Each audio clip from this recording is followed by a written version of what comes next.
dengan riang di Kau Allah yang besar, bagai bunga terima siang hati kami pun mekar. Kabut dosa dan derita, kebimbangan telah lenyap, sumber suka yang abadi sinar-Mu menyerap.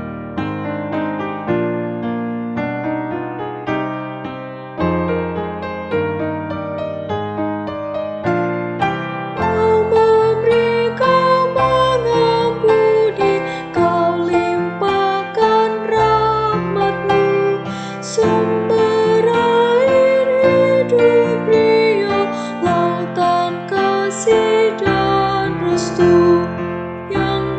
Hidup dalam kasih Kau jadikan milik-Mu, agar kami menyayangi, meneladan kasih-Mu.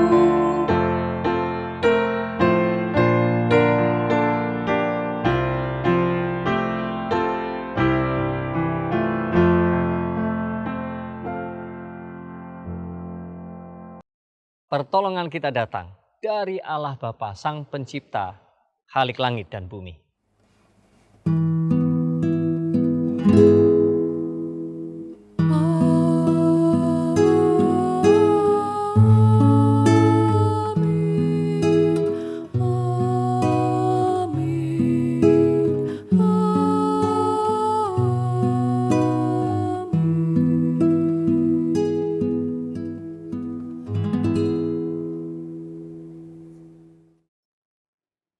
Kiranya kasih karunia dari Allah Bapa kita dan dari Tuhan Yesus Kristus menyertai saudara sekalian. Dari Ayub 11 ayat 7 dan 9 dikatakan, dapatkah engkau memahami hakikat Allah, menyelami batas-batas kekuasaan yang maha kuasa? Lebih panjang daripada bumi ukurannya dan lebih luas daripada samudera. Itu yang akan menjelaskan betapa luasnya kemah dari Allah itu.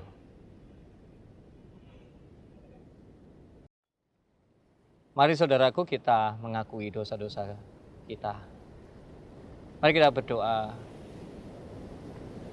Tuhan, kami sungguh ingin mengaku di hadapan-Mu bahwa ketika Engkau dan kuasa-Mu, kemah-Mu begitu luas mengayomi dunia dan mengajak kami untuk berpikir luas.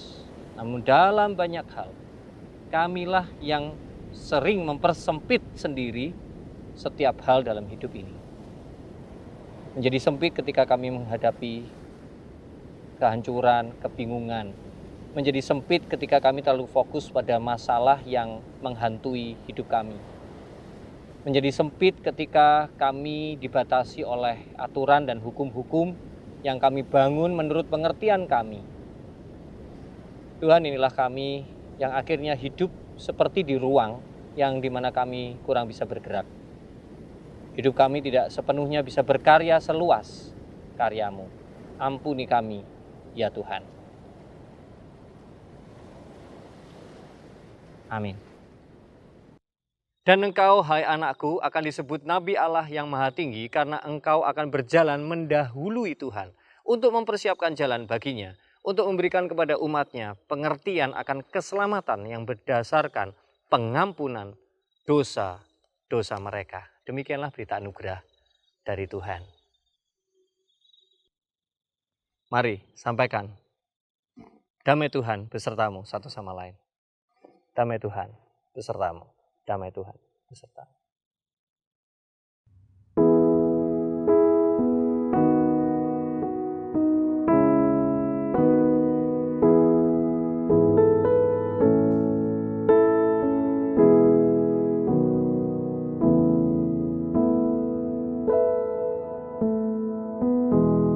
Engkaulah kekuatanku, Engkaulah kemuliaanku,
Mari kita berdoa. Ya Tuhan, kami sungguh bersyukur karena setiap kali siraman suara hati-Mu menyentuh kami, maka firman itu akan mendorong kami begitu kuat untuk menjadi agen-agen pembawa kesegaran di dunia ini. Menikmati betapa luar biasanya pekerjaan-Mu. Kami serahkan diri kami hanya ke dalam tangan kuasa Roh Kudus. Amin. Bacaan Alkitab hari ini diambil dari Lukas 9 ayat 28 sampai 43. Kira-kira 8 hari sesudah segala pengajaran itu, Yesus membawa Petrus, Yohanes, dan Yakobus, lalu naik ke atas gunung untuk berdoa. Ketika ia sedang berdoa, rupa wajahnya berubah dan pakaiannya menjadi putih berkilau-kilau. Dan tampaklah 2 orang berbicara dengan dia, yaitu Musa dan Elia. Keduanya menampakkan diri dalam kemuliaan dan berbicara tentang tujuan kepergiannya yang akan digenapinya di Yerusalem. Sementara itu, Petrus dan teman-temannya telah tertidur, dan ketika mereka terbangun, mereka melihat Yesus dalam kemuliaannya. Dan kedua orang yang berdiri di dekatnya itu. Dan ketika kedua orang itu hendak meninggalkan Yesus, Petrus berkata kepadanya, "Guru, betapa bahagianya kami berada di tempat ini. Baiklah, kami dirikan sekarang 3 kemah. 1 untuk engkau, 1 untuk Musa, dan 1 untuk Elia." Tetapi Petrus tidak tahu apa yang dikatakannya itu. Sementara ia berkata demikian, datanglah awan menaungi mereka. Dan ketika mereka masuk ke dalam awan itu, takutlah mereka. Maka terdengarlah suara dari dalam awan itu yang berkata, "Inilah anakku yang kupilih, dengarkanlah dia." Ketika suara itu terdengar, nampaklah Yesus tinggal seorang diri dan murid-murid itu merahasiakannya. Dan pada masa itu, mereka tidak menceritakan kepada siapapun apa yang telah mereka lihat itu. Pada keesokan harinya, ketika mereka turun dari gunung itu, datanglah orang banyak berbondong-bondong menemui Yesus. Seorang dari orang banyak itu berseru, katanya, "Guru, aku memohon supaya engkau menengok anakku, sebab ia adalah satu-satunya anakku. Sewaktu-waktu ia diserang roh, lalu mendadak ia berteriak dan roh itu menggoncang-goncangkannya sehingga mulutnya berbusa. Roh itu terus saja menyiksa dia dan hampir-hampir tidak mau meninggalkannya. Dan aku telah meminta kepada murid-muridmu supaya mereka mengusir roh itu, tetapi mereka tidak dapat." Maka kata Yesus, "Hai kamu angkatan yang tidak percaya dan yang sesat, berapa lama lagi aku harus tinggal di antara kamu dan sabar terhadap kamu? Bawa anakmu itu kemari." Dan ketika anak itu mendekati Yesus, setan itu membantingkannya ke tanah dan menggoncang-goncangkannya. Tetapi Yesus menegur roh jahat itu dengan keras dan menyembuhkan anak itu. Lalu mengembalikannya kepada ayahnya. Maka takjublah semua orang itu karena kebesaran Allah. Demikianlah bacaan firman Tuhan hari ini. Yang berbahagia adalah mereka yang berhasil menggenggam setiap firman-Nya dalam kehidupan ini.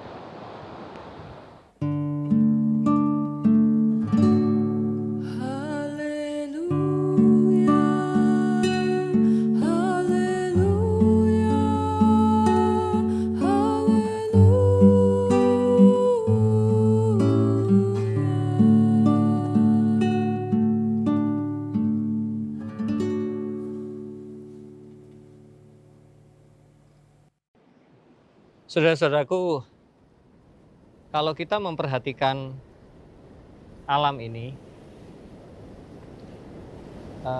sebenarnya saya pernah diberitahu bahwa kalau orang itu ada di dalam ruangan terus dalam waktu yang lama, dia berpindah-pindah entah dia keluar dari rumahnya, pindah ke kantor, kemudian pindah ke tempat lain lagi, masuk ke mobil, tetapi selalu apa yang dia lihat itu terbentur sesuatu, artinya terhalang sesuatu dan tidak bisa lepas sampai tidak terbatas.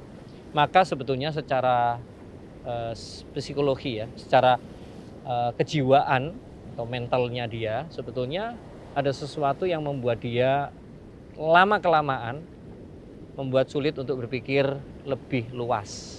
Ya, teori ini memang bisa diperdebatkan, namun menarik sekali.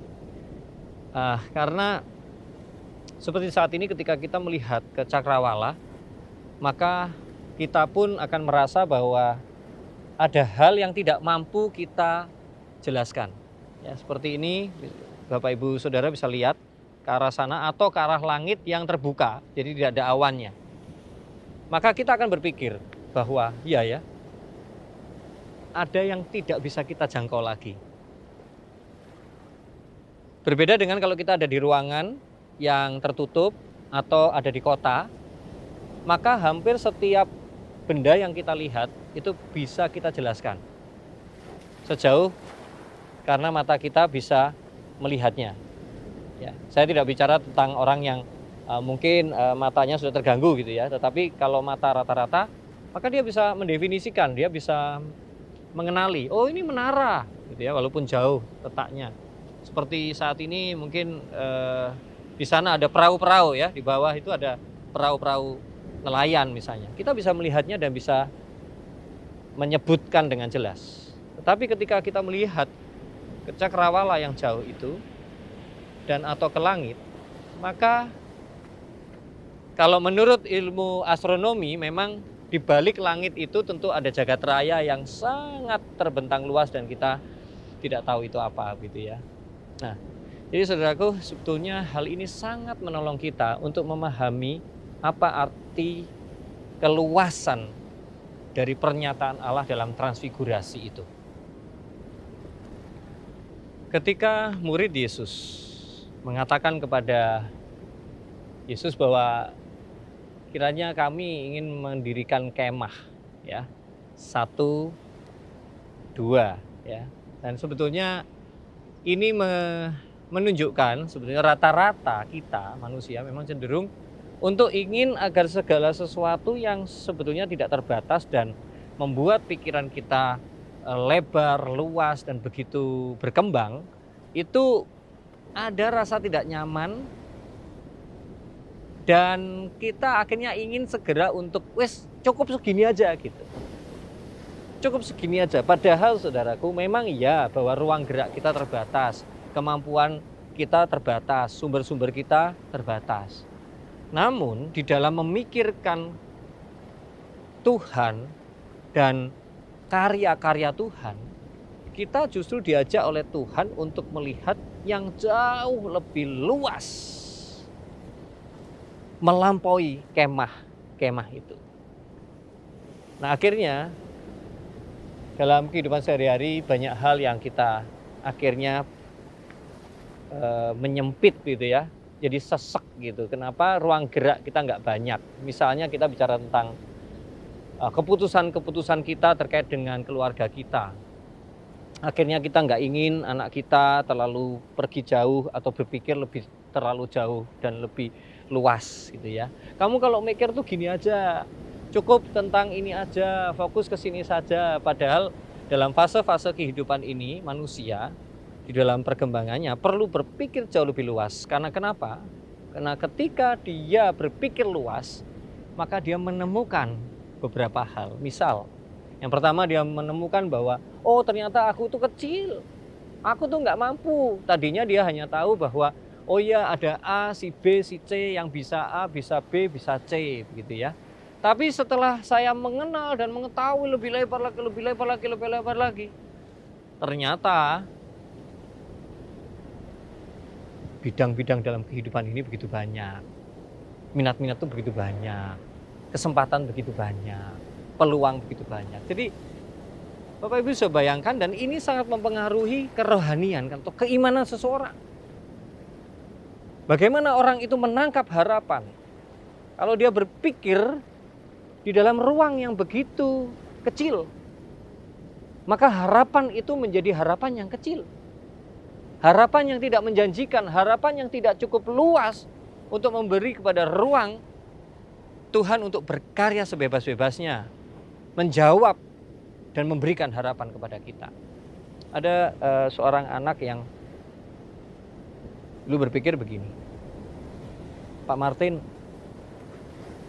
salah satu topik yang berat dalam hidup ini adalah tentang jodoh. Nah, anak ini bilang begini, karena saat itu dia sudah putus tidak satu kali gitu ya, dan dia di pihak cewek. Kalau cewek ini kan kalau di timur, di daerah ini kan bukan yang lebih memulai dulu untuk mendekati dan sebagainya, aktif gitu ya, lebih banyak menunggu. Maka dia bilang gini, Pak, saya memang percaya bahwa dengan iman saya, bahwa saya bisa akan mendapatkan jodoh. Namun sejauh mata memandang dan sejauh menjalani hidup, sepertinya kok tidak ada peluang bagi saya gitu ya. Lalu bagaimana? Jadi ada jarak antara apa yang kita ketahui dan harapan yang dijanjikan oleh Tuhan. Dan saat itu tentu saya menjawab, yang namanya harapan, namanya sesuatu yang luas, yang tidak terjangkau, namanya saja tidak terjangkau. Ya tentu kita tidak akan bisa membacanya, menebaknya. Namun ternyata apa yang terjadi? Suatu ketika, tidak lama berselang waktu, saya sudah ketemu lagi dan dia sudah bertemu dengan pasangan hidup dari keluarga yang selama ini tidak bertemu, ya jauh kerabat gitu ya. Kemudian dari lingkungan gereja yang berbeda. Wow. Waktu itu masih menyimpan sebuah tanda tanya, bagaimana dengan kehidupan ke depan di dalam perbedaan. Namun dengan berjalannya waktu, saudaraku, ternyata justru dia mengatakan gini, suamiku itu adalah seorang imam. Aku yang merasa dulu aku kuat. Ternyata setelah mengalami hantaman kehidupan yang nyata, ternyata justru Tuhan menguatkan aku melalui suamiku. Yang tadinya dia tidak bisa melihat bahwa kayaknya nggak ada deh suamiku. Demikian pula dengan ketika kita membaca Alkitab. Seperti halnya murid saat itu untuk menangkap ajaran Yesus, di mana karena mereka juga sedikit banyaknya terpengaruh oleh tradisi dan bagaimana cara kaum Farisi juga membaca kitab Taurat saat itu. Pada umumnya manusia cenderung mempersempit apa yang dia mengerti.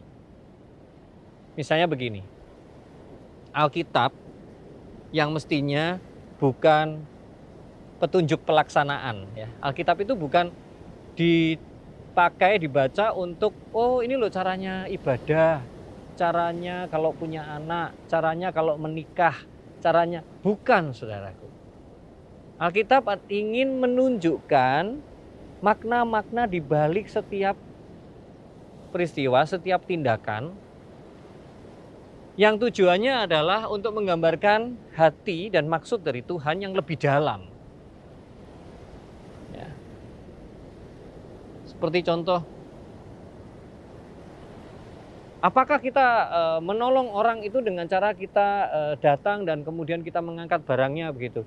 Oh bukan gitu ya, belum tentu mengangkat barang itu adalah sebuah pertolongan ya, tetapi memberi semangat kepada seseorang untuk mengangkat barang itu sendiri dengan kekuatannya sendiri, itulah sebuah pertolongan misalnya begitu.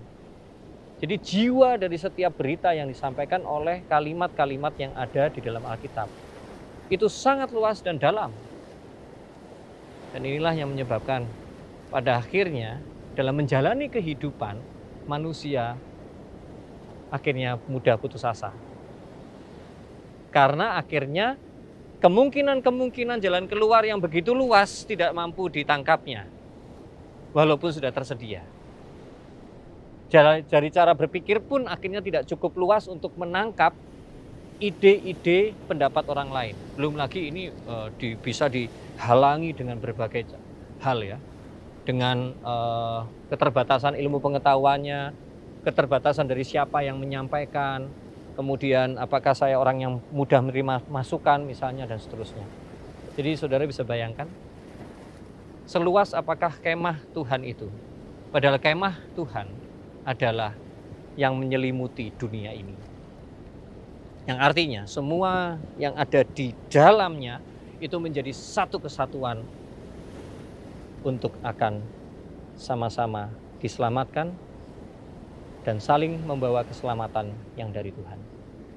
Jadi mari ketika Yesus yang bercahaya itu mampu menerangi hati Anda dan saya untuk memperluas pola pandang kehidupan kita. Apapun itu, bukalah dirimu. Tuhan memberkati.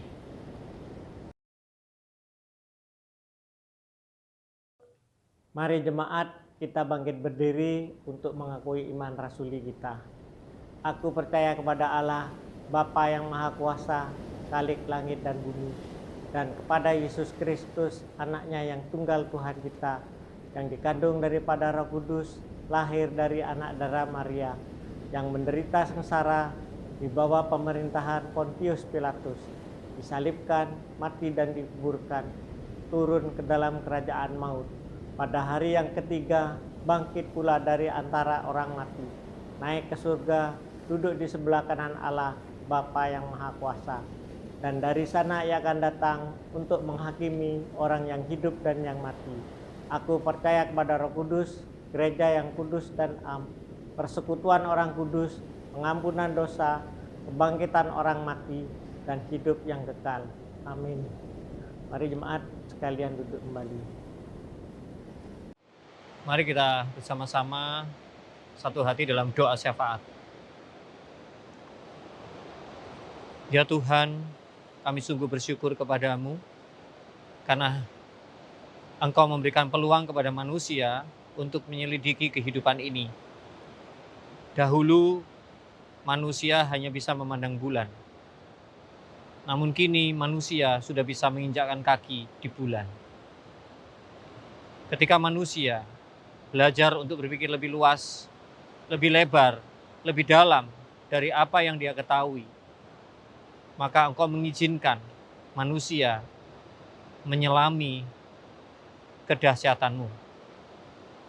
Demikian juga di dalam kehidupan iman kami. Ajar kami sebagai pribadi, keluarga, dan gereja untuk terus menyelami, menikmati kedalaman dan keluasan dari kuasa firman-Mu. Sehingga ketika kami menjalani kehidupan, maka tidak ada kebuntuan yang akan menghadang kehidupan kami. Karena kami percaya di balik hambatan dan berhentinya kemampuan kami, terhalangnya kemampuan kami, di balik itu semua Engkau menyediakan jauh lebih luas dari yang mampu dan sempat kami pikirkan.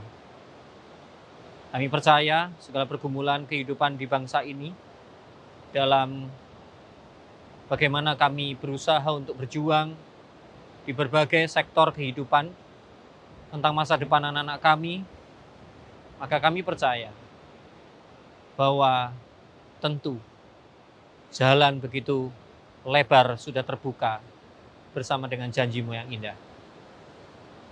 Inilah setiap doa yang kami satukan bersama doa yang akan kami nyanyikan bersama.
tiba saatnya jemaat akan memberikan persembahan dan saya akan membacakan ayat persembahan dari 2 Korintus 8 ayat 9. Karena kamu telah mengenal kasih karunia Tuhan kita Yesus Kristus, bahwa Ia yang oleh karena kamu menjadi miskin, sekalipun Ia kaya, supaya kamu menjadi kaya oleh karena kemiskinannya.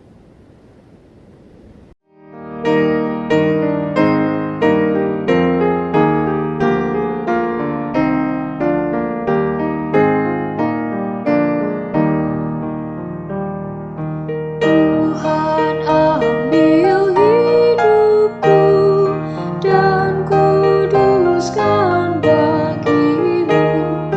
Pun waktuku pakailah memujimu selamanya, memujimu selamanya.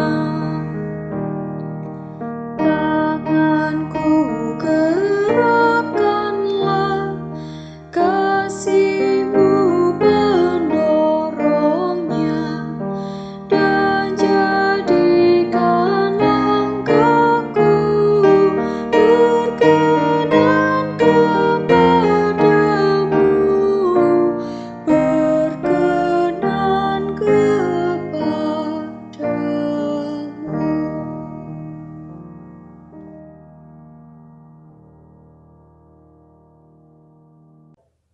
Mari jemaat kita bangkit berdiri, kita berdoa.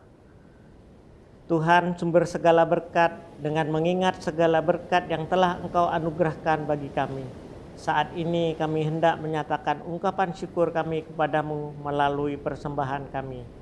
Berkati persembahan kami agar bermanfaat bagi pelayanan dan aktivitas jemaat-Mu di tempat ini.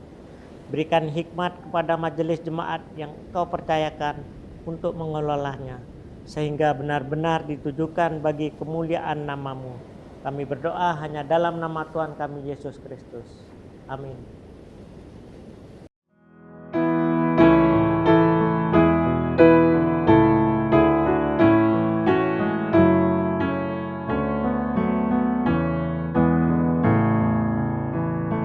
Tenanglah kini hatiku, Tuhan memimpin langkahku.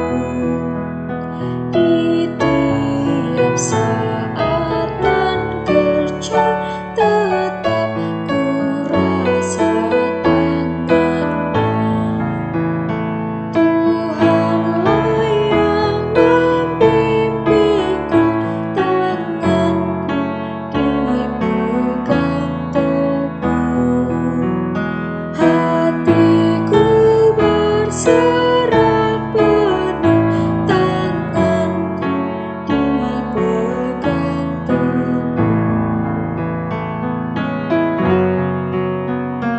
Di malam yang gelap benar, di taman indah dan segar, di taufan dan di laut tenang, tetap tanganku dipegang.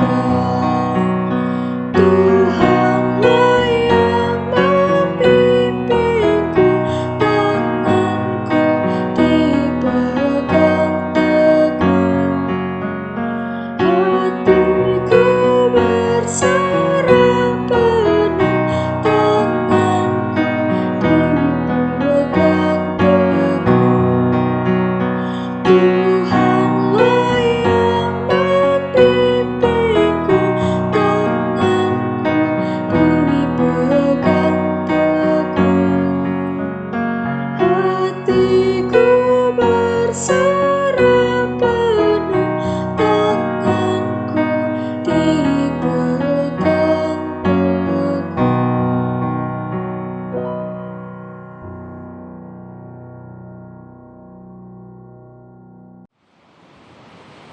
Pergilah dalam damai sejahtera untuk melayani Allah. Terimalah berkat dari Tuhan. Allah sumber kehidupan, ialah satu-satunya harapan yang dengan begitu luasnya akan menghantar berkat kasih, penyertaan, dan damai sejahtera hari ini sampai selama-lamanya.